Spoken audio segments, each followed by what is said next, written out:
ครึมทองแถวชมทำลงเพลินใจหาริพูนชัยฟังใจไม่ลื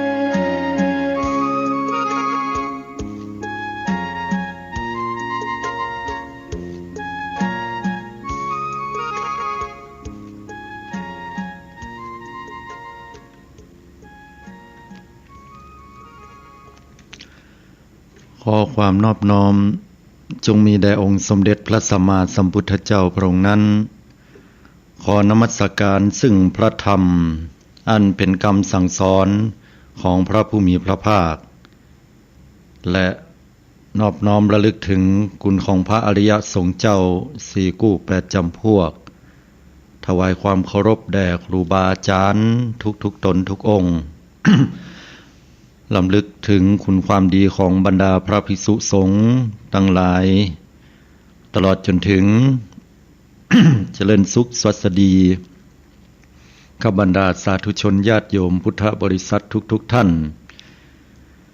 เจ้าวันนี้ได้ปะกับศรัทธาญาติโยมสาธุชนแห่งโอกาสกาละวันหนึ่งเนื่องจากว่าสัปดาห์ที่ผ่านมานั้นก็ได้ติดธุระก็เลยบ่ได้มาจัดรายการให้ศรัทธาญาติโยมได้สดับรับฟังวันนี้ก็มาประจำแล้ว ในรายการใต้ห่มพระรัตนตรัยออกอากาศกู้เจ้าของวันพุธเวลา 5 นาฬิกาจนถึงเวลา 6 นาฬิกาเป็นเวลาอยู่1 ชั่วโมงด้วยกัน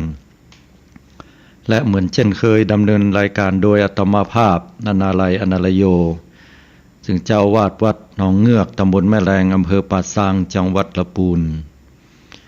โดยสาธุชนญาติโยมสามารถติดตามรับฟังรายการได้ทางสถานีวิทยุเพื่อการศึกษา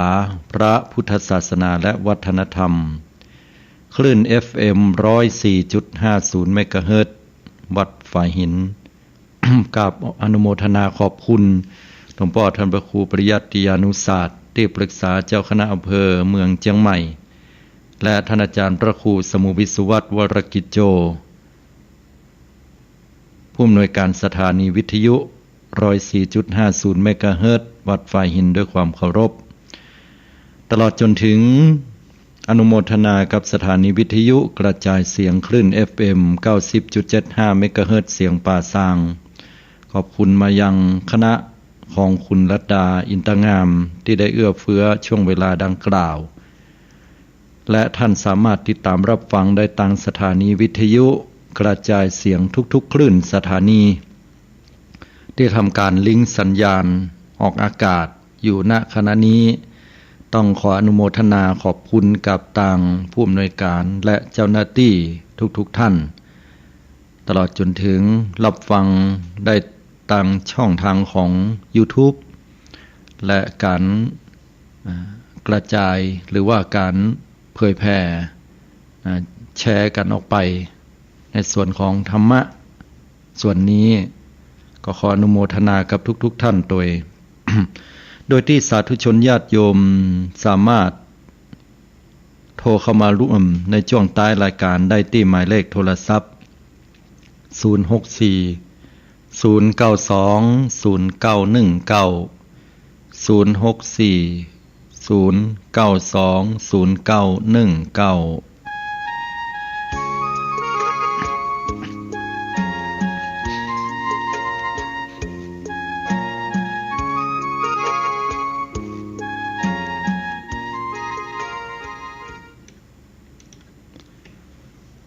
ศรัทธาสาธุชนญาติโยมทุกท่านทุกวันนี้ ถ้าหากว่าเราตื่นขึ้นมาแล้วพร้อมกับความสดชื่นแจ่มใสร่าเริงจิตใจบ่มีความกังวลอันใดนั่นก็แสดงว่าเมื่อคืนที่ผ่านมานั้นเราบ่ได้กึดนักเรามีความสุขกับการที่เราได้นอนพักผ่อนหลับเพียงพอขณะเดียวกันตรงกันข้ามกับบุคคลผู้ที่ตื่นมาแล้วก็รู้สึกว่าบ่ม่วนอกบ่ม่วนใจตื่นมาปุ๊บก็เป็นกำกึดหรือว่าหน้าดำค่ำเครียดตื่นขึ้นมาแล้วก็บ่ค่อยลุกจากที่นอนหรือบางคนก็อาจจะค่อยลุกแล้วก็ไปที่อื่นเหี่ย อันนี้ก็เกิดจากสาเหตุที่ว่าแต่คืนนั้นก็เป็นกรรมกึศ กึศนัก เนื่องจากว่ามาต้องมากึศกันว่าวันพุธจะต้องไปซ้อว่าหากินตังใดวันพุธนี้เราจะไปปะกับเจ้านายแล้วเจ้านายจะว่าจะใดนะงานการก็บ่แล้วหรือกึศไปว่าลูกเต้าเราหลานเฮาเนี่ยจะห้ามจะเฮียนไปตั้งหน้าเนี่ยอนาคตเป็นอย่างใดพ่องเตื้อเฮาก็กึศลำบากใจกับจะต้องไปปะไผสักคนหนึ่งแล้วก็จะต้องได้ เป็นอันว่าต้องได้ว่าได้กล่าวกันอันเป็นเหตุทำให้จิตใจบ่สงบเดือดร้อนวุ่นวายซึ่งกันและกันหรือเจ็บใจกับกรรมอู้กรรมจาของคนที่เคยว่าเคยกล่าวแล้วเฮาก็เอาเก็บมากึศความคิดหรือว่ากรรมกึศเนี่ยญาติโยมทั้งหลายถ้าก่อนที่เฮาจะหลับจะนอนเฮากึศสิ่งใดก็ตามแล้วก็เอามือไปกายหน้าผากยิ่งเป็นกำกึดนักเข้าไปบางคนก็ปีนไปทางซ้าย บ่รับบ่นอนบางคนก็ปีนไปทางขวามันก็ยังบ่รับกันเตื้อกว่าจะรับได้ก็ใช้เวลาเป็นดึกดึงกลางคืนอันนี้ก็เพราะว่าความคิดคนเฮามันโลดแล่นแอวไปอย่างเงี้ยพุทธเจ้าก็บอกว่าความคิดเนี่ย มันก็เหมือนกับก่อหญ้าที่มันเกิดขึ้นมาต้นวัชพืชเนี่ยนะมันเกิดขึ้นมาต้นหนึ่งแต่ว่าปลายของมันยอดของมันแตกกิ่งก้านสาขาออกไปและยิ่งมีน้ำยิ่งมีอาหารที่ดีให้กับมันแล้วมันก็ยิ่งจะแตกขยายออกไปเรื่อยๆ กรรมกึศคนเฮาก็เหมือนกันญาติโยมทั้งหลายฉะนั้นแล้วในยามที่ก่อนที่เฮาจะหลับจะนอนเนี่ยถ้าหากว่าเฮาได้ไหว้พระนบธรรมล่ำพึงระลึกถึงคุณของพระรัตนตรัยคือคุณของพระพุทธเจ้าพระธรรมพระสงฆ์ ระลึกถึงคุณของพ่อของแม่แล้วเฮาก็ได้นั่งทำสมาธิหรือว่านอนทำสมาธิแล้วเฮาก็แผ่เมตตาให้ท่านทั้งหลายเหล่านั้นตลอดจนถึงแผ่เมตตาให้แก่สรรพสัตว์ทั้งหลายยามที่เฮาตื่นมาก็เป็นสุขก่อนที่เฮาจะนอนหลับนั้นก็เป็นสุขใบหน้าก็งดงามมีสง่าราศีสมัยบดเดียวเป็นห้องว่ามีออร่าก็คือจิตใจมันบัดเศร้ามองหน้าตาบ่มนดำกำเศร้า และที่สำคัญก็มีความสุขจิตใจเบิกบานอาจหาญร่าเริงก็ย่อมแน่นอนละเป็นที่ฮักของมนุษย์คนเฮาทั้งหลายเวลาภัยก็ตามที่หน้าบึ้งหน้าตึงเข้าไปละคนทั้งหลายที่อยู่รอบใกล้ก็บ่ค่อยกล้าตักคนเปิ้นก็เลยแซวว่ามันเป็นรังสีอำมหิตนี่นะ คือการที่คนเฮามีจิตใจเมตตามีจิตใจอันเอื้อเฟื้อต่อผู้อื่นด้วยความเมตตาอินดูเนี่ยมันก็จะเป็นเสน่ห์โดยที่เฮาบ่ได้ไปต้องคาถาสมัยแต่ก่อนเพิ่นมีกระท่องคาถาทำให้คนฮักแต่ต่อมาว่าการที่เฮาจะไปต้องคาถาให้คนฮักนั่นน่ะเฮาลองมาปรับส่วนของกายกรรมวจีกรรมมโนกรรมของเฮาพอ แม้ว่าเฮาจะต้องคาถามหาเสน่ห์นะเหมือนเพลงมันว่านั่นเนาะหรือก็มันก็คาถามนต์จังหง เพื่อที่จะให้ฝ่ายมิยิงคนฮักนั้นมาฮักเมาหลงเมาเฮาหรือว่าจะเป็นคาถาสลิกาลิ้นตองทำให้คนนั้นหลงไหลไฟปองในกรรมอู้แต่ถ้าหากบุคคลนั้น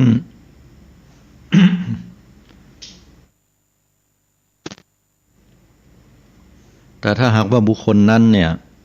เป็นผู้ที่อู้จาปราศัยแล้วบ่มีสัมมาคารวะบ่ได้ให้เกียรติกับคนที่เป็นผู้รับฟังหรือแม้แต่ว่ามีอารมณ์อยู่ในช่วงขณะที่ฮ้อนอยู่มีโทสะความโกรธอยู่เผาลุ้มสุมใจ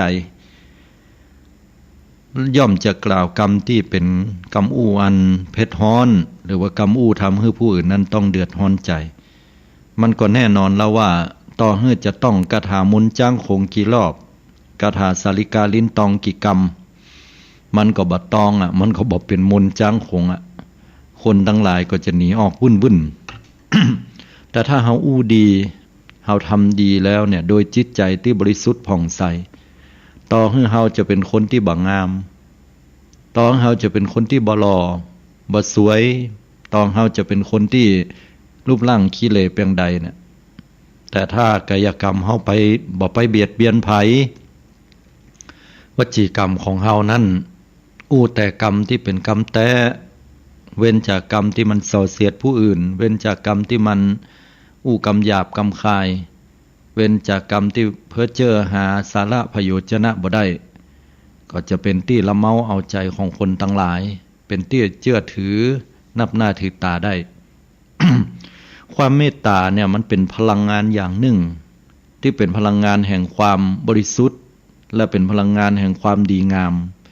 สังเกตต่อญาติโยมทั้งหลายเฮาปะภัยที่ไหนแล้วเปิ้นยิ้มแย้มแจ่มใสดวงตาเนี่ยเป็นหน้าต่างของหัวใจเพิ่นว่าเวลาเฮาสนทนากับคนนี้เฮารู้สึกว่าได้อู้ได้จาแล้วมันม่วนงันสันเล่าทั้งที่ว่าเปิ้นก็บ่สิมีกรรมอะไรอย่างเป็นแต่เป็นว่า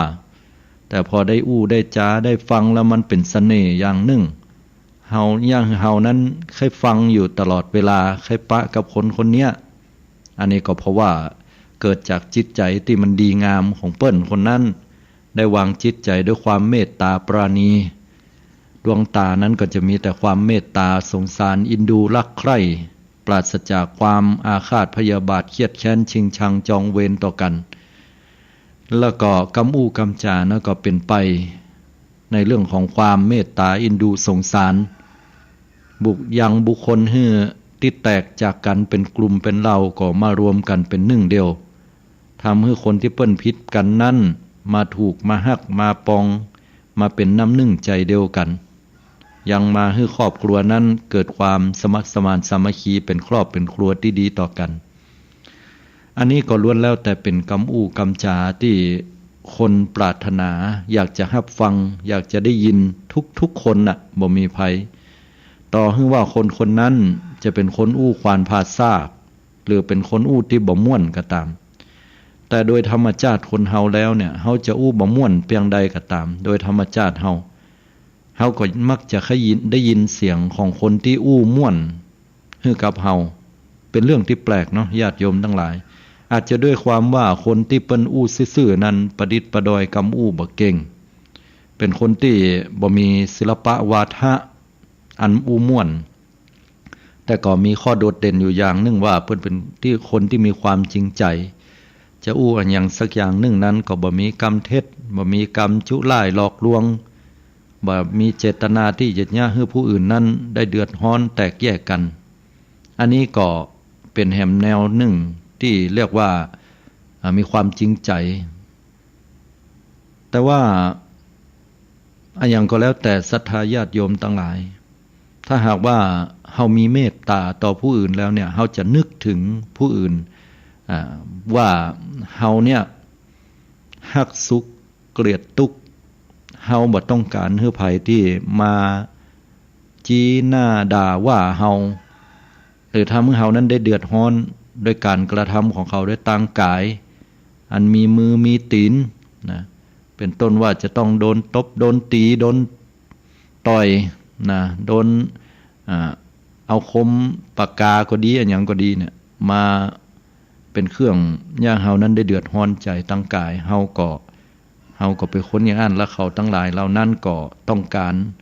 บ่ให้ภัยนั้นใครเบียดเบียนอย่างนั้นเหมือนกันกำอู้กำจาของคนอื่นที่จะมากระทบจิตใจของเฮาเนี่ยเวลามันเข้าหูเฮามาแล้วมันบ่ม่วนเฮาบ่ปรารถนาที่จะได้ยินกรรมเหล่านั้นคนอื่นเปิ้นก็อย่างนั้นน่ะ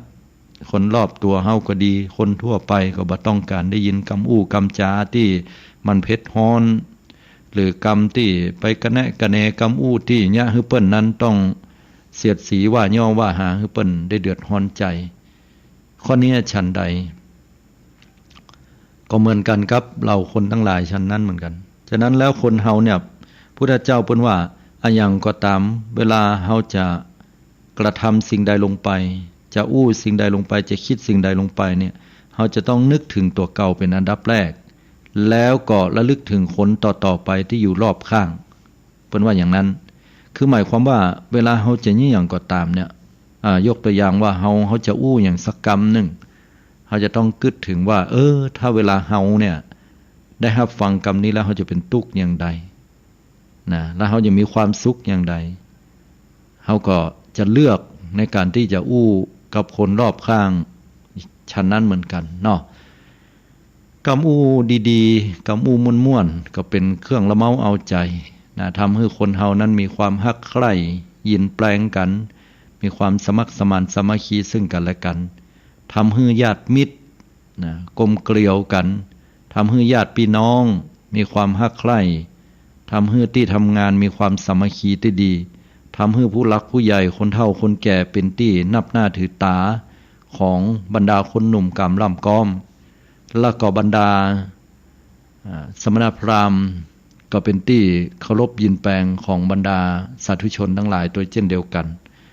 ฉะนั้นแล้วศรัทธาญาติโยมทั้งหลายการที่เราปฏิบัติสิ่งเหล่านี้ก็ด้วยความที่ว่าจิตใจเนี่ยต้องฝึกฝนก่อนบ่ใช่ว่าอยู่ดีกินได้แล้วจะทำให้จิตใจนั้นมันอ่อนโยนจิตใจจะมีเมตตาต่อผู้อื่นมันเป็นสิ่งที่ยากเพราะว่าธรรมชาติคนเฮานั้นมันมีอัตตาคือความเป็นตัวตนเนี่ยอยู่กันคนละนักๆเลยทีเดียวมนุษย์คนเฮาเนี่ยถึงแม้ว่าเฮาจะบอกว่าเฮาเป็นคนที่ยอมรับความจริงนะแล้วถ้าเวลามีไผสักคนนึงมาด่าเฮาเนี่ยเฮาก็จะบอกว่าเฮาก็บ่ได้โคตรได้เกียรติหยังแต่ มันก็ยังมีคำว่าแต่อยู่นะฉะนั้นคนเฮาเนี่ยถ้าฝึกฝนจิตใจของเฮาให้มันดีนะฝึกฝนจิตใจของเฮาให้ลดละจากความหันแก่ตัวหรือว่าความเป็นคนมีอัตตาตัวตนอยู่แล้วเนี่ยคนเฮาก็จะมีแต่ความงดงามต่างจิตใจนะงดงามด้วยศีลธรรมที่ดีงามแล้วก็เป็นพลังเป็นออร่าที่ดีที่คนทั้งหลายนั้นต้องการจะอยู่ใกล้ต้องการจะสัมผัสด้วยศรัทธาสาธุชนทุกท่านยามใดก็ตามที่เฮาได้อยู่ในทุกๆวันนี้เวลาเฮาตื่นขึ้นมายามเช้าอาตมาอยากจะให้ทุกท่านได้มีแต่ความสดชื่นแจ่มใสความสดชื่นแจ่มใสนั้นมันเกิดขึ้นได้จากพื้นฐานจิตใจของเฮา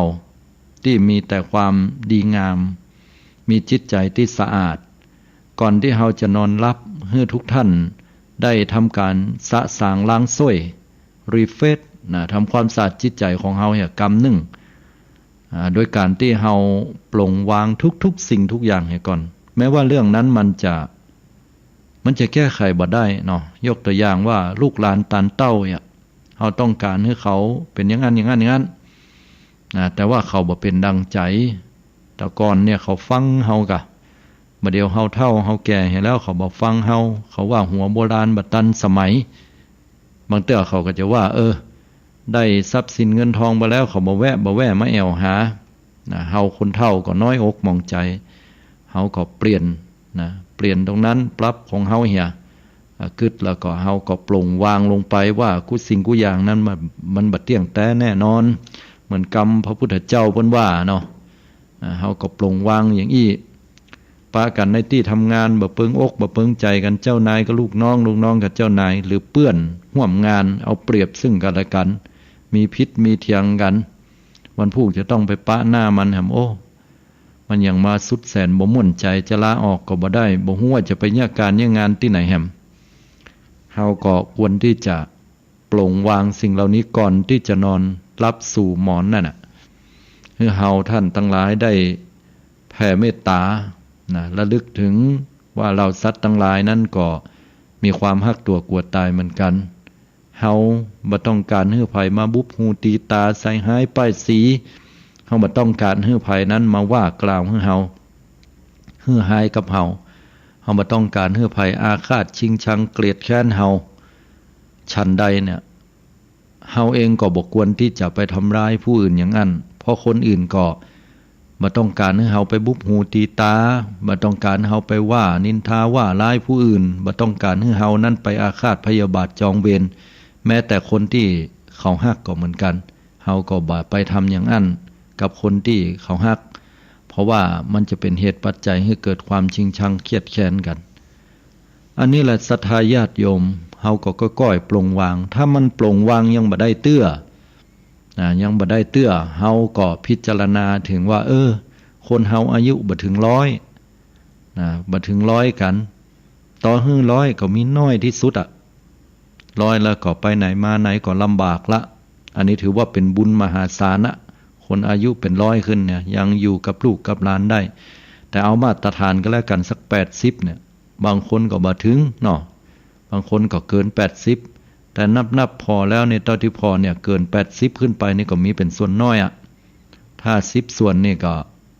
กะกันว่าประมาณสัก3ส่วนอีกปะแฮม7ส่วนนี่ก็อาจจะบ่ถึงอีเนาะฉะนั้นแล้วเฮาพิจารณาอย่างอีกก็ว่าคนเฮาอายุบ่ถึง100ปลงวางมันเหี่ย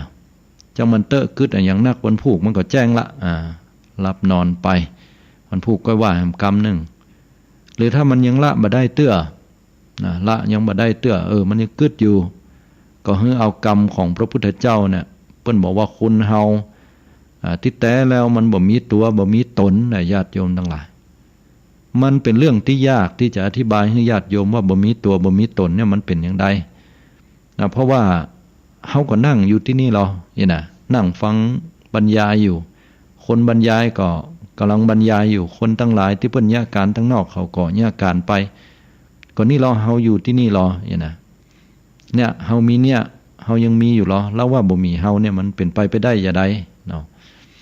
มันเป็นเรื่องธรรมะที่ละเอียดอ่อนญาติโยมก็เพราะว่ามีเฮาน่ะเวลาไผมาด่าเฮาถึงเจ็บใจมันก็ลองบ่มีเฮาล่ะญาติโยมลองบ่มีคำว่าเฮาหรือว่าตัวกูของกูอย่างเพิ่นว่าภาษาไทยเนาะถ้าเป็นภาษากำเมืองของเฮาตัวเฮาของเฮาตัวข้าของข้าอย่างเงี้ยถ้าบ่มีตัวข้าบ่มีของข้าเฮาก็บ่ทุกข์เพราะว่าเฮามาโดยธรรมชาติสมมุติมาทั้งนั้นเลย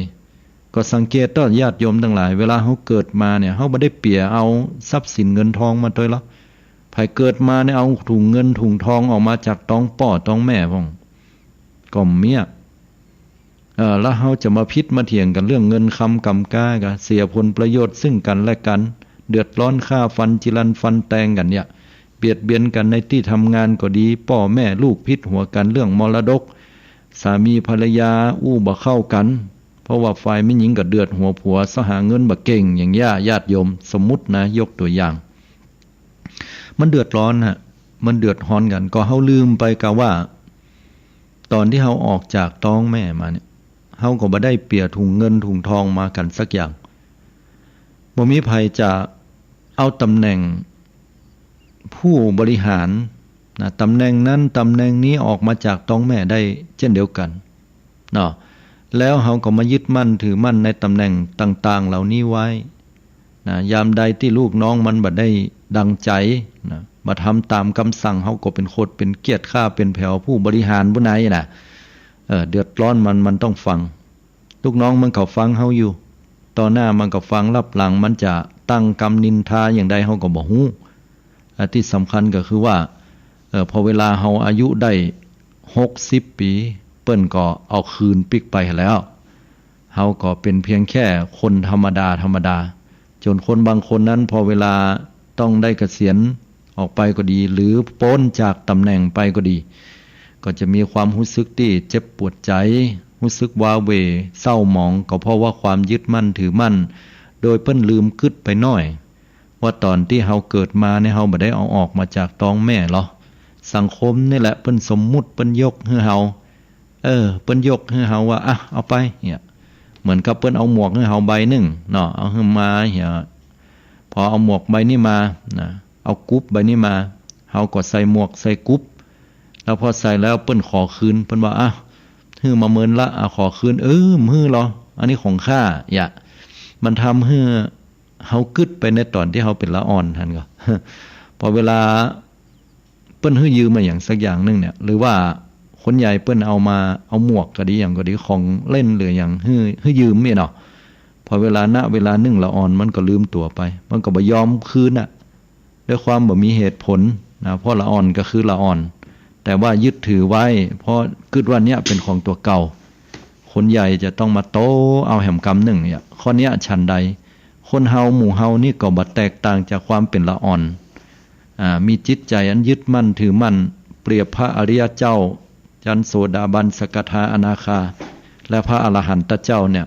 เปรียบเหมือนผู้ใหญ่เปิ้นก็จะหันโลกมานักแล้วเปิ้นก็จะบ่ยึดมั่นถือมั่นสิ่งเหล่านี้เพราะหันว่ามันเป็นเรื่องสมมุติ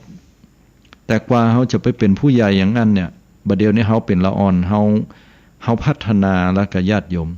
เปรียบใจของเฮาเนี่ยเหมือนละอ่อนกันแม้ว่าเฮาจะอายุได้60 70 80 90แต่ถ้าจิตใจของเฮาบ่พัฒนาตามศีลธรรมมันดีแล้ว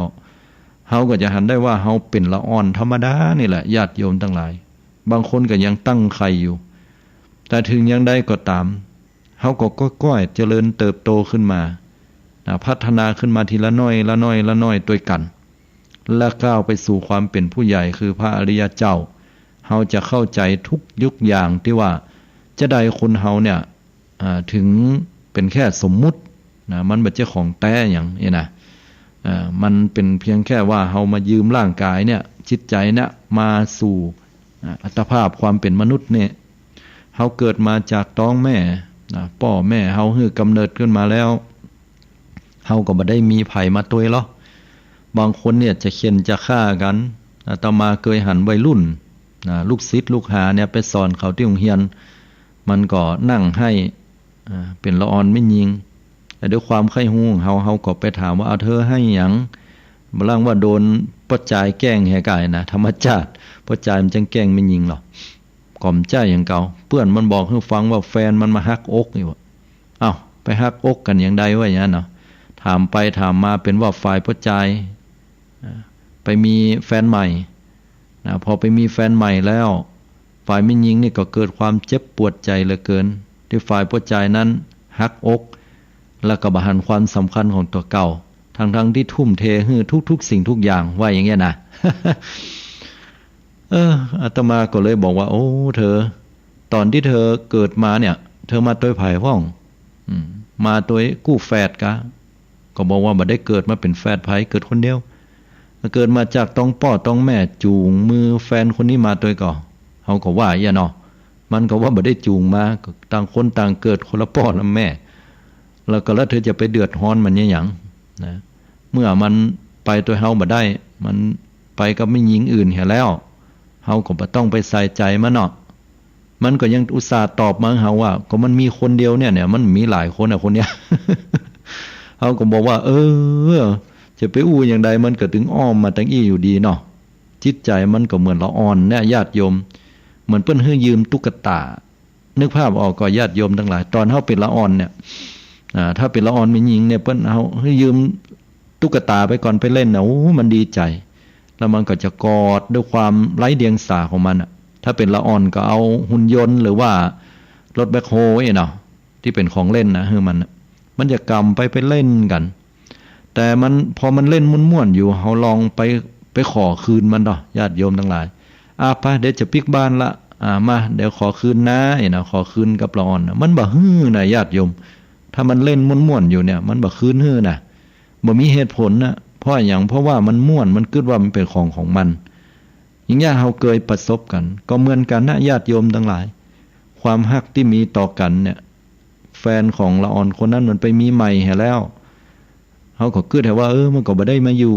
บ่ได้มาด้วยกันจากต้องพ่อต้องแม่แล้วนะเพราะนั้นเมื่อวันหนึ่งที่เขาจะจากจะลาเฮาไปเฮาก็ต้องทำใจนะเฮาก็ต้องคิดแต่ว่ามันเป็นของที่บ่เที่ยงแท้แน่นอนเนาะ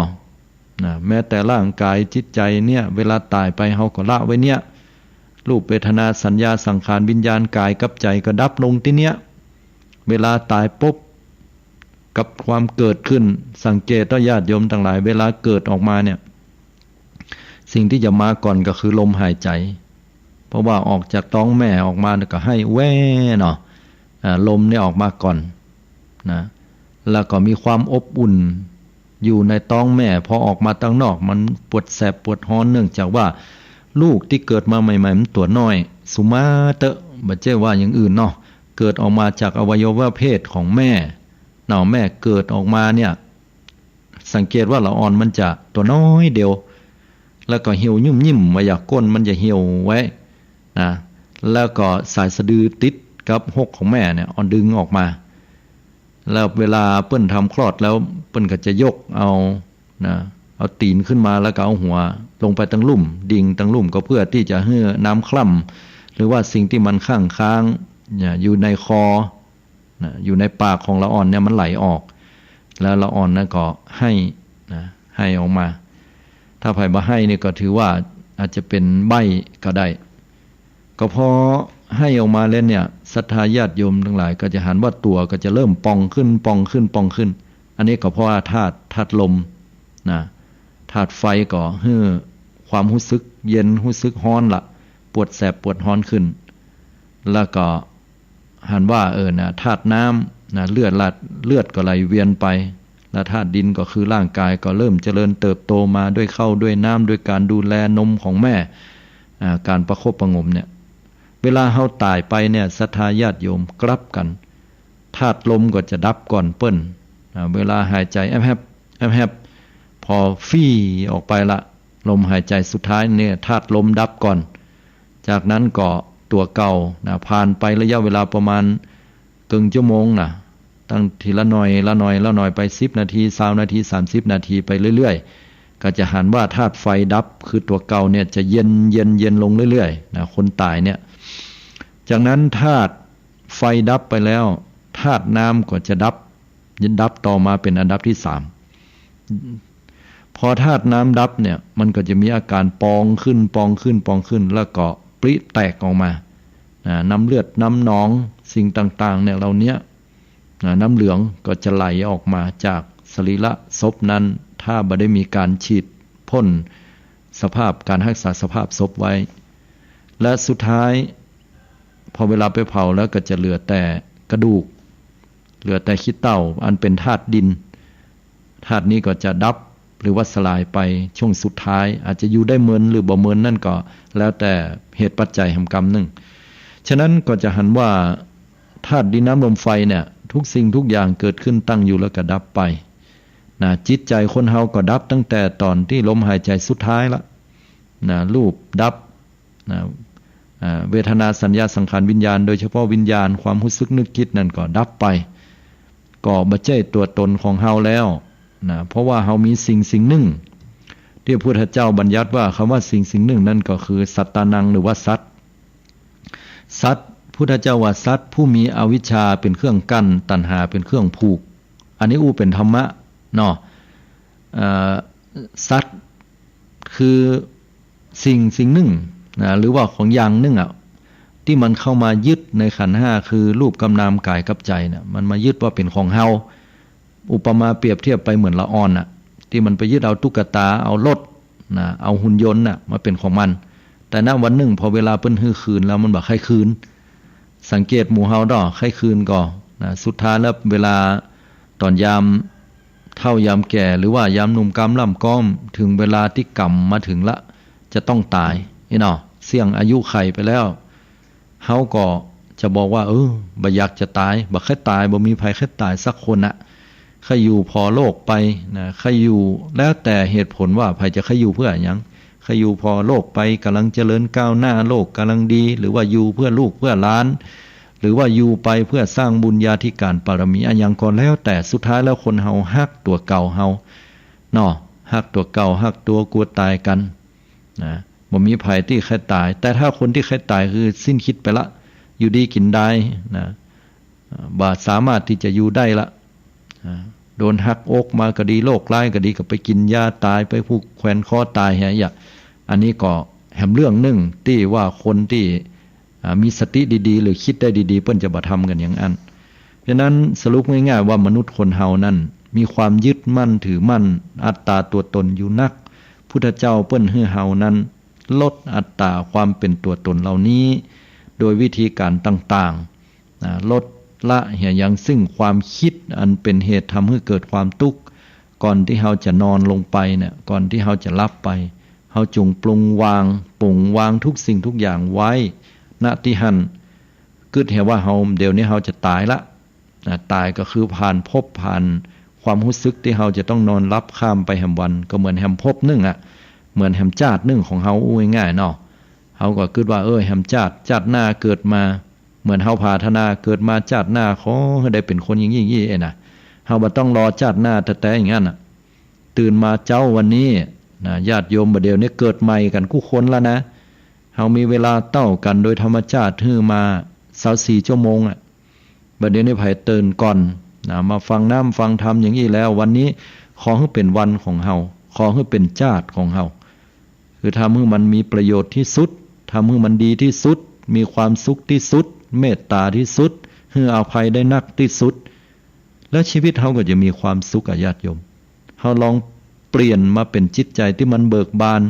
เฮาอาจจะให้ความสำคัญกับเรื่องเงินเรื่องทองบ่มีก็หาบ่มาก็เซาะมันก็แต่สุดท้ายมันก็หมดไปอ่ะมันก็บ่ได้จีรังยั่งยืนแต่ว่าถ้าเฮาให้ความสำคัญกับจิตใจให้จิตใจเฮาเบิกบานจิตใจเฮาผ่องใสเฮาบ่ให้ไผมาลักเอาความสุขที่อยู่ในใจของเฮาออกไปอ่ะเพราะทุกวันนี้เฮายอมให้หมู่มิจฉาชีพเฮายอมให้หมู่ที่เป็นขโมยขโจรนะเข้ามาลักเอาความสุขภายในจิตใจของเฮาไปอ่ะแล้วเฮาบ่ห่วงแหนความสุขที่มันอยู่ในใจของเฮากับญาติโยมทั้งหลายจะได้เฮาต้องฮื้อกล้ากับคนที่ต้องมานินทาว่ากล่าวเฮาให้เฮาเป็นทุกข์ลักเอาความสุขเฮาไปจะได้เฮาต้องฮื้อกล้ากับคนคนนั้นที่จะต้องมาทำลายเฮาบอกว่าจะด้วยวิธีการอันใดก็แล้วแต่ถ้าหากว่าเฮาทำจิตใจของเฮาให้มีความสุขร่ำรวยความสุขตรงนี้ทุกสิ่งทุกอย่างอื่นใดเนี่ยก็เฮาก็บ่ต้องไปกึดนักมันละสุขอันเกิดจากอย่างสุขอันเกิดจากการที่เฮามีจิตใจอันดีงามผ่องใสสุขอันเกิดจากความสงบ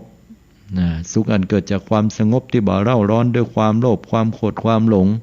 บ่ไปตามกระแสสิ่งเหล่านั้นอันเป็นเหตุทำให้จิตใจของเฮาเศร้าหมองเนี่ยตัวเนี้ยเฮาควรที่จะรักษาไว้ให้ดีศรัทธาญาติโยมทั้งหลายวันนี้ก็มามาจามาปะกับศรัทธาญาติโยมได้ให้ศรัทธาญาติโยมนั้นได้พิจารณากันการวางจิตวางใจในยุคปัจจุบันก็ต้องเป็นอย่างนี้ต้องปลงวางให้มันได้หลายเป็นการปลงวางมันเป็นเรื่องที่ทำได้ยากทุกๆคนนะญาติโยมนะแต่เขาก็ต้องฝึกเพื่อเป็นผู้รักผู้ใหญ่นะบอกว่าจะแค่ไหนก็ตามเนาะเพราะว่าจิตใจของเขามันก็ต้องพัฒนาไปอย่างนั้นไปเป็นผู้รักผู้ใหญ่คือพัฒนาไปสู่ความเป็นพระอริยเจ้าเนาะแล้วก็พ้นจากอาสวะกิเลสอยู่เหนือซึ่งสิ่งเหล่านี้ทั้งหลายทั้งปวง0640920919 วันนี้อยู่ตังมุมใดที่ไหนนะก็โทรเข้ามากันได้เนาะโทรเข้ามากันได้เปิดโอกาสในช่วงนี้เวลาที่เหลืออยู่ก็จะได้ได้จ้าสนทนาปราศัยกับศรัทธาญาติโยมสาธุชนตัวเนาะช่วงนี้เป็นช่วงเวลาที่จะหันว่าฤดูหนาวเนาะมันก็บ่หนาวแต่ละก็แปลกเหมือนกันก็มอกพอดีนะน้อยๆแต่ว่ามันบ่หนาวจัดมา7631เจริญปอนโยมฮัลโหลฟังอยู่นะโยมปิดวิทยุก่อนได้ก่อนลงฟังอยู่ลงฟังแต่เจ้าล่ะลงฟังแต่เจ้าแล้วเนาะตื่นมาเมื่อเจ้ากี่โมงลงฟังพระปู่น้องเขาใจลงอีกขนาดจิตอกตั้งใจขอบคุณหลายๆเนี่ยคำสอนอย่างอี้ไม่เคยมีแล้วเนาะสาธุอนุโมทนาโดยก็เป็นกำลังใจให้มาลงคนเดียวใน84-45จะเข้ามาแล้วเนาะอายุยืนยาวอนุโมทนาเนอคำสอนวันนี้ดีที่สุดอ่ะขอบคุณอนุโมทนาบุญเนอพี่กำลังใจลงเนอสาธุนี่อนุโมทนาโดยกับไม่ลงตัวเนอว่าถูกอกถูกใจก็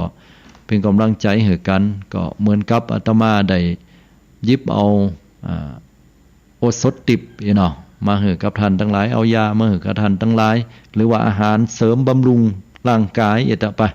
แต่ว่าอาหารเสริมนี่เป็นอาหารจันยอดนั่นก็คือธรรมะของพระพุทธเจ้าเนาะอนุโมทนากับไม่ลงเนอ9948ขออนุญาตรับสายเจริญปอนเจ้าปราบภาษาพระอาจารย์เจ้าจากป่าเศร้าเนาะละปูนเจ้าฟังธรรมะวันนี้ วันนี้ได้ข้อคิดหลายอย่างเจ้าย กตัวอย่างสักอย่างหนึ่งเหรออาจารย์ทุกอย่างใจเป็นใหญ่ใจเป็นประธานทุกอย่างสุดแล้วอยู่ที่ใจเขาต้องฝึกจิตถึงเฮาหือควบคุมจิตถึงเฮาหือดีเจ้าโอ้เก่งมากถูกต้องเนาะใจปิ้นใหญ่ใจปิ้นประธานยะฝึกจิตฝึกใจกูคุณก็ฝึกแม้แต่อาตมาก็ต้องฝึกเหมือนกันเมื่อเฮาปิ้นพระอรหันตาเนาะต้องฝึกไปตลอดอนุโมทนาที่ได้เข้าใจละฝนจะตกก็อันถามโยมต้องปุ่นฝนตกเหรอมีฝนเนาะอากาศมันป้อนหนาวเจ้ามือคลื่นป้อนเจ้าแมนมันหนาวเจ้าใจให้ได้ก็ดูแลสุขภาพตัวเนอเพราะว่าอากาศมันเปลี่ยนแปลงบ่อยเจ้าโชคดีเจ้าอาจารย์ดูแลสุขภาพตัวนะเจ้าเจริญพรสาธุเจ้าอันนี้ก็มาตั้งพระเสาอุโมงค์เนาะ2105เจริญพรโยมเจ้าอยู่ตั้งใดจ้าก็ย้ายพอลงแดงอย่าพอร้องวัวแดงอยู่ตังปุ้นเนาะฟังน้ำฟังธรรมนะมีความเบิกบานวันนี้ยังไม่ได้ยินเทศน์นะวันนี้แบบเดี๋ยวอันปิดวิทยุก่อนได้ก่อนมันงงจ้าว่าวันนี้ไม่ได้ยินเทศน์ยองให้เหรอเตทำยองนะคะมันพอดีว่าบ่ได้เปียทำมาสักกรรมเนาะแค่ฟังทำยองกะนั่นแหละฟังกำยองนะจ๊ะไปคุ้นแล้วอะไรฟังกำยองก็อยู่หลานอยู่ทั้งอันเป็นอยู่ตั้งบัดยองนะจ๊ะก็เลยกึดเติงหาลูกหาหลานนี่เนาะได้ฟังกำยองแล้วมันเต็มอกเต็มใจว่าอย่างน่ะแล้วอันถามบ่ได้เนอะโยมพ่อกับแม่นะพ่ออุ้ยไม่เว้ยพ่อกับแม่เปิ้นเป็นยองก็บ่จิยองก็กำเมืองเนี่ยกะบ่ใช่ยองหลานไปอยู่บ้านกระตานว่าอนุโมทนาเป็นเทศยองดีละจะได้ก็ติดตามรับฟังกันแล้วกันเนาะโอกาสหน้าเนาะอันนี้ได้มีอธิบายเนาะได้ยินยองโอกาสต่อไปละกันเนาะอยู่ดีมีสุขเนอะนมัสการเจ้าเจริญพรต่อไป7767เจริญพรโยมวัดเจ้าท่านอาจารย์เสียงไปแหมอย่างนึงแต่อันนี้โทรมาจากทางใดจ้าอยู่บ้านอุโมงค์หลับปูนนี่แหละอุโมงค์หลับปูนนี่ใกล้ตันปากกองสารปีเนาะมันก็ยังได้กุศลโอ่งมันเนาะเป็นสาระอันกุศลกูโอ่งเนี่ยจึงมีสาระความรู้เนาะที่เราจะได้เอาฟังสดับรับฟังแม้ว่าเราจะฟังไปแล้วมันก็ไม่ได้ผ่านนะโยมมันสะสมที่จิตใจนะจิตมันเป็นตัวสั่งสมแต่ที่เราจะไปฟังกรรมมันเป็นกรรมด่ากรรมแจ้งมันบ่ม่วนเราก็มาฟังน้ำฟังธรรมเนี่ยมันละเมาเอาใจยอมจิตยอมใจเฮาดีได้ไปวัดไปวาก็โยมมีโอกาสได้ไปอยู่เนาะไปกับเจ้าก็นึกว่าอันลูกหลานเขาไปเยี่ยการแล้วเฮาเฝ้าบ้านบ่ได้ไปวัดแห่น่ะเขาก็ไปเยี่ยการเฮาก็ไปก็ได้จ้ะปิดบ้านแล้วไว้หั่นเนาะเป็นหยังน่ะนะเฮาก็คิดได้ว่ามีโอกาสได้ไปทำบุญการที่เฮาที่จริงอยู่บ้านก็สามารถทำบุญได้นะอยู่วัดก็ทำบุญได้เพียงแต่ว่าการที่เฮาได้ออกบ้านแล้วไปวัดไปวาเนี่ยมันเป็นกุศลมันรู้สึกตื่นหูตื่นตามันมีพลังขึ้นเนาะอันนี้ก็ดีจะได้ก็อนุโมทนาบุญตัวเนอสาธุฮัลโหล2032เจริญพรวัดเจ้าจากไหนจ้าป่าไม้แดงโดยสักเก็ตเจ้าฟังอยู่นะเจ้าฟังตั้งแต่เจ้าแล้วเจ้าฟังตั้งแต่เจ้าแล้วเนาะก็ฟังรายการธรรมะก็ได้ในเรื่องของหลักธรรมคำสอนเนาะเจ้าฟังแล้วก็สบายใจดีเจ้าแต่ถ้าจะถามวันนี้ตู้ปนเป็ดอย่างเรื่องอย่างนี้พ พ่อแม่ความจำสั้นแม่จะประจำอันอย่างนั้นแต่แม่จะจำใส่อยู่ในใจแต่แม่จะอู้ออกมาบ่ได้เจ้าสรุปง่ายๆก็คือว่าบ่ต้องคิดอย่างนักปงวางนักๆวันนี้นะเตดแนวรักใหญ่ใจความรักสำคัญคือบ่ต้องคิดอย่างนักปงวางให้นักเอาอีกก็แล้วกันสรุปง่ายๆจำง่ายเนาะสาธุอนุโมทนาตัวเนอที่ได้ติดตามรับฟังเจ้าไปสาธุเดี๋ยวกันเนอะพอความผิดปกติของสัญญาณดับไปละหันถ้าจะเป็นเพราะว่าที่โทรศัพท์เนาะที่โทรเข้ามากันก็เลยทำให้มีเสียงรบกวนประเดี๋ยวนี้ดีละญาติโยมก็โทรเข้ามากันได้เนาะเหลือเวลาอยู่ที่ได้ได้จากันธรรมะก็ดีรายการอย่างต่างๆเนาะก็จากันไปนะตักตายกันไปก็เป็นที่น่าอนุโมทนาก็อยู่กับศรัทธาญาติโยมเฮาท่านทุกคนที่ได้สดับรับฟังธรรมเนาะตนได้ออกรายการให้ก็ฟังไปประเดี๋ยวก็มีช่องทางในการรับฟังอยู่หลายช่องทางด้วยกันศรัทธาญาติโยมโทรเข้ามากันได้เนาะ064หันป6แล้วว่า0640920919เนาะ6243มันก็เจริญพรโยมการนมัสการเจ้าแม่ฟังอยู่นะเจ้าฟังอยู่เนาะอยู่ตั้งใดจ๊ะเนี่ยศรีโพธารามเจ้าศรีโพธารามฟังรายการเนี่ยเปิ้นฟังกันหลายก็ตะบุญฟังกันนะเจ้าฟังกันแต่เปิ้นบ่โทรเปิ้นอายเจ้าบางคนก็บ่กล้าอีว่าพอโทรเข้ามาปุ๊บก็เจริญพรทุเจ้าอีว่าเจริญพรทุเจ้าว่าอย่างใดงงเหมือนกันเนี่ยเนาะตกลงเอาของไผเป็นเปิ้นก็เลยบ่กล้าโทรว่าบ่เป็นหยังว่าอีเนาะเพราะว่าเฮาบ่เคยก็บ่เป็นหยังบางคนเพิ่นก็แค่โทรแล้วกลัวบ่ถูกอายเปิ้นนี่ว่าบ่ต้องอายเนาะเพราะว่าเฮาเรียนรู้กันได้เนาะของนี้มาที่วัดหลวงนี้ 8:00 นมันก็เจ้าหยังก็ฮะท่านมาที่ศูนย์ปฏิบัติธรรมที่วัดหลวงนี่ 8:00 นก็เจ้าวันนี้กะไม่ใช่วันเสาร์วันอาทิตย์เจ้าวันเสาร์และอาทิตย์เนี่ยประมาณ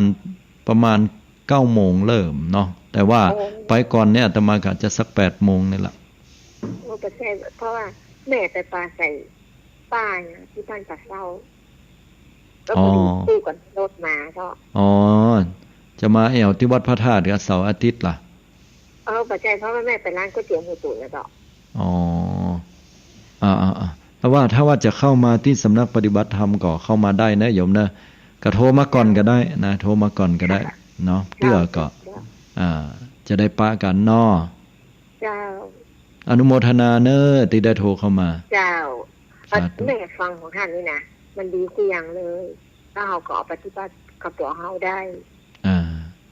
จากคนเป็นคนที่ใจห้อนะเดียวจากคนที่ดีละเจ้าสาธุตัวเนอะระบาดแจกแห่งละเจ้าดีละเจ้าสาธุอนุโมทนาบุญเนาะเจ้าอันนี้ก็แสดงว่าอาตมาก็ดีใจเนาะบรรลุวัตถุประสงค์ คือวัตถุประสงค์ของอาตมาในการจัดรายการเนี่ยก็คือการที่ศรัทธาญาติโยมได้เข้าถึงซึ่งหลักธรรมคำสอนของพุทธเจ้า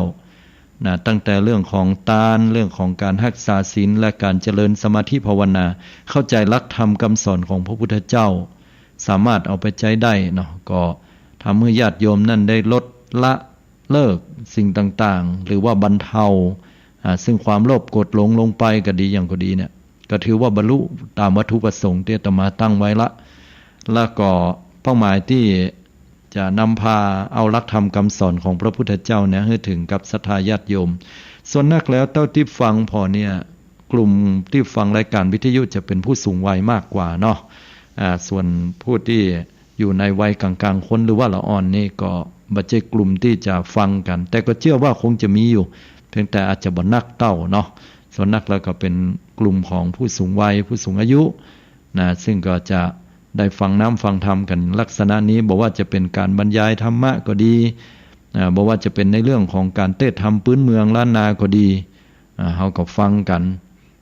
บอกว่าจะเป็นเรื่องราวของวัฒนธรรมประเพณีเรื่องต่างๆที่เฮาเก็บเล็กผสมน้อยเอามาอู้กันเนี่ยศรัทธาญาติโยมก็ได้ฟังก็ถือว่า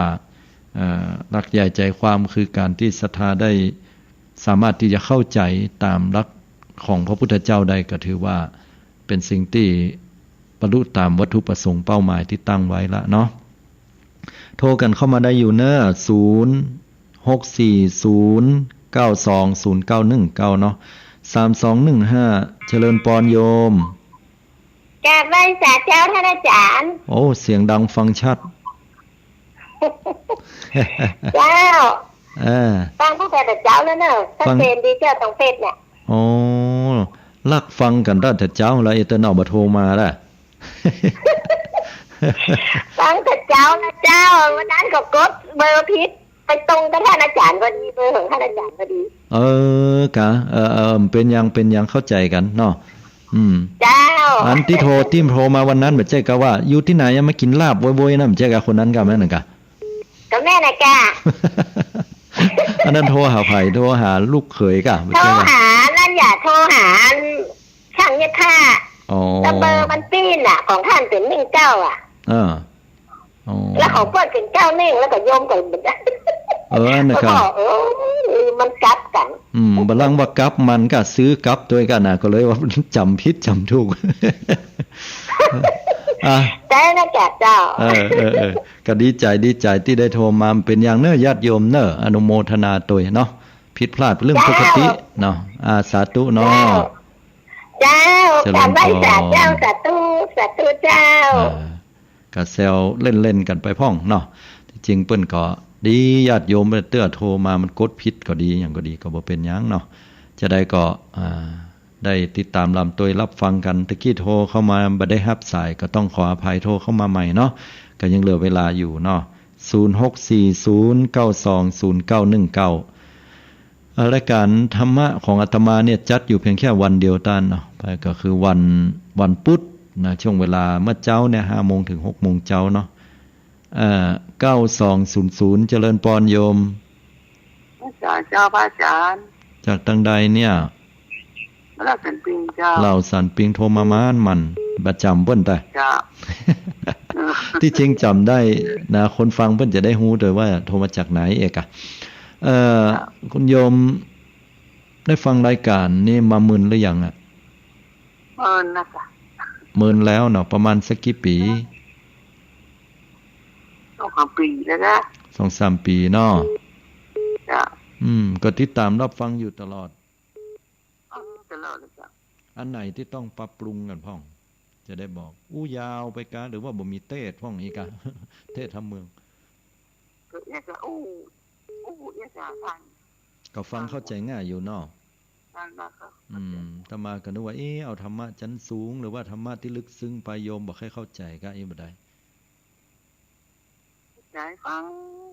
ว่าถึงมันเขาฟังมันม่วนอกม่วนใจสบายอกสบายใจฟังแล้วทำคำสอนของพระพุทธเจ้าเลยเนาะแม่นจ้ะจะได้ก็ติดตามรับฟังกันไปต่อๆไปแฮมเนอร์โยมเนอร์เอาคำว่าเจ้าสาธุ4619เจริญปรเพื่อสายครับอาจารย์เจริญปรโทรมาจากทางใดโทรมาจากอำเภอแม่ทาครับอำเภอแม่ทาเนาะอนุโมทนาตัวที่ได้โทรเข้ามาฟังรายการวิทยุเป็นจะได้พ่องจ้าครับเข้าใจดีครับปกติบ้านดอนชัยครับบ้านดอนชัยเนาะโทรเข้ามาอนุโมทนา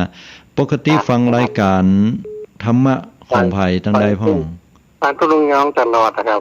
ดีแล้วผู้ตนก็ครับดีละตุลุงยองเพิ่นม่วนเนอะแล้วก็มีเนื้อหาสาระที่ดีเนาะอนุรักษ์รักษากรรมได้ดีอาตมานี่ยังมาลาวแห่นั่นแต่พอไปแค่ครับเป็นนักเรียนนะครับเนาะอย่างว่าโดยน้อยนะอันโยมได้ช่วงนี้การงานทำบุญสร้างกุศลทางปุ้นเปิ้นมีก็ช่วงออกพรรษาแล้วก็เป็นข้าวกรรมก็ได้ข้าวกรรมก็ทางบ้านโยมเนี่ยมันได้เข้ากรรมทำบุญสืบชะตาโรงเรียนสืบชะตาบ้านนะครับก็ตารัดแต่สืบชะตาด้วยครับปีนี้ภายในตำบลนี่มีที่ไหนเข้ากรรมบ้องเปิ้นบ่ได้เกี่ยมแต่กันหรือว่าบอกมาแล้วเหมือนได้บอกแกครับคุณแกเข้าวัดพาดอนชัยนี่ครับ สาธุโดยเฮาก็ไปทำบุญตักบาตรไปกินไปทานสืบชะตากระเปิ้นเนาะครับแต่มื้อนี้ก็จะโอนเข้าติบที่วัดทานใจผลดอยนะครับดีๆละอนุโมทนาบุญโดยเนาะไผที่ว่างก็ไปร่วมทำบุญด้วยกันครับไปสาธุโดยเน้อที่ได้โทรเข้ามาครับเจริญปอนก็มีหลายที่หลายตางเนาะตึงละปูนเนาะคุณยองนะละปูนคุณยองมีตึงอู่กำเมืองอู่ลาวเนี่ยนะมันจะว่าเป็นคุณลาวนะเพิ่นว่าอู่ลาวก็คือเป็นคุณปืนเมืองของเฮาเนี่ยนี่นะแล้วก็คุณยองบ้านเฮาเนาะละปูนแล้วก็เชียงใหม่ตัวน่ะโทรกันว่าแล้ววันนี้เนี่ยลำปางเชียงรายเนี่ยดักปิ้งวิงวอยกันละมาละโอ้อย่ามาตันอกตันใจเจริญปอนแม่บัวเรียวแม่นก็จำอยู่ได้เจ้า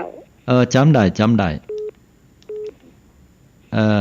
อยู่ตลอดเลยเจ้าฟังอยู่ที่เชียงรายเนาะอำเภอเนี่ยแม่จันเนาะ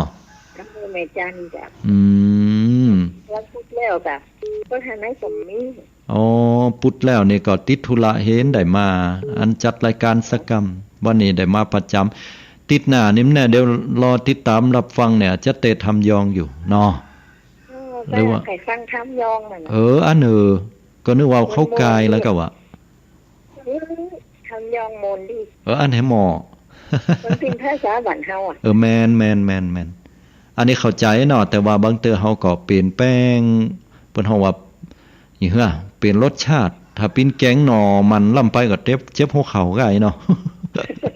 เอาไปเปลี่ยนไปปิ้นเนี่ยแกงผักบุ้งพองสังพองเอกเปลี่ยนไปรสชาติมันแต่ก็ดีนะดีแต่ทำเมืองปืนเมืองอนุรักษ์รักษาของเก่ามีคำสอนอยู่โดยเนาะขอบคุณโยมแม่โบเรวจัดหนักเนอที่ได้โทรเข้ามานะติดตามรับฟังต่อไปเนี่ยห้ามหายนะมาหายเจ้าที่อัดตั้งวันไหนโทรปินสังอันถามได้ว่าฟังตั้งช่องตั้งใดนะฮะฟัง YouTube จ้ะ YouTube ไล่สดของตังวัดไฟหินเนาะวันไหนไล่สดก็ว่ามีอันนี้แต่อันนี้ฟังตั้งใดเดี๋ยวเนี้ยฟังจากไหนฟังทาง YouTube บ่ได้เนี่ยจ้ะ YouTube บ่ได้แต่เปิ้นน่ะโอเคงงอยู่เหมือนกันแต่ก็ขอบคุณหลายๆที่โทรมาสาธุอันต่ออีกก่อนเนาะหมดเวลาแล้วเนอะสาธุเวลาหมดพอดีศรัทธาญาติโยมทั้งหลายต้องขออภัยเพลินไปหน่อยขออยู่ดีมีสุขบุญกรรมบุญยูโชคดีกันทุกทางทุกคนเนอะอายุวันโนสุขังพลังละปะกันใหม่เนาะ